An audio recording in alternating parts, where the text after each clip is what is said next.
સમાચાર અમદાવાદથી મળી રહ્યા છે। કોર્પોરેશનની અણધડ આયોજનનો પુરાવો ત્રાગડ અંડરબ્રિજ 3 દિવસથી બંધ છે। એસપી રિંગ રોડ પરનો ત્રાગડ અંડરબ્રિજ પાણીથી છલોછલ છે। બ્રિજના કિનારા અંડરપાસમાં પાણી ભરાઈ ગયું છે। વરસાદ બંધ થઈ ગયો હોવા છતાં પાણી નથી ઓછું થઈ રહ્યું। બ્રિજમાં પાણી ભરાતા છેલ્લા 3 દિવસથી વાહન વ્યવહાર પણ બંધ છે। વૈષ્ણોદેવી સર્કલથી ત્રાગડ તરફ આવતા વાહનો માટે રસ્તો બંધ થઈ ગયો છે। અંડરબ્રિજની સ્થિતિ જોતા પાણી ખાલી થતા સમય લાગી શકે છે।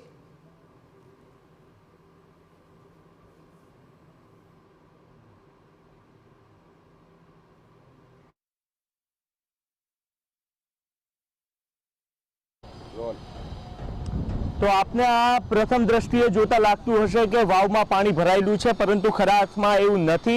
एक पेन्टिंग त्यां करवामां आव्युं छे, ત્રાગડ अंडरब्रिज छे एमां, परंतु ए ब्रिज अत्यारे हाल पाणीथी छलोछल थई गयो छे अने एना ज कारणे ए प्रकारे प्रथम दृष्टिए आप ज्यारे जोवो छो त्यारे आपने लागी रह्युं छे।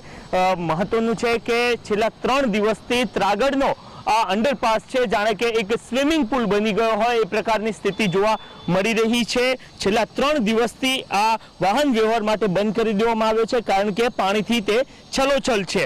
आ सिवाय जे वाहनो वैष्णोदेवी सर्कल थी झुंडाल तरफ जई रह्या छे ए तमाम वाहन व्यवहार पण बंद करी देवामां आव्यो छे अने हजी क्यारे आ वाहन व्यवहार फरी एकवार शरू थाय ए अनिश्चितता जोवा मळी रही छे कारण के 3 दिवसथी आ ज रीतना पाणी दिन प्रतिदिन વધતું જોવા મળી રહ્યું છે। એનો નિકાલ થતો જોવા મળી નથી રહ્યો અને એના જ કારણે મહાનગરપાલિકા જે પોતાને સ્માર્ટ સિટી ગણાવે છે અથવા તો તુરંત એક્શનના રિએક્શન આપવા માટેના તેઓ દાવો કરી રહ્યા છે, પરંતુ ખરા અર્થમાં સ્થિતિ એવી નથી જોવા મળી રહી। આ ભારે વરસાદ એ પોલ ખોલી રહ્યું છે અથવા તો આ એ તમામ દ્રશ્યો મહાનગરપાલિકાની પોલ ખોલતા જોવા મળી રહ્યા છે કે મહાનગરપાલિકાનું પ્લાનિંગ આખરે કેવા પ્રકારનું હોય છે, એમની કામગીરી આખરે કેવા પ્રકારની હોય છે કે જ્યારે જ્યારે વરસાદ વરસતો હોય છે ત્યારે એ તમામ બાબતો સામે આવતી હોય છે પુરાવાઓના રૂપમાં।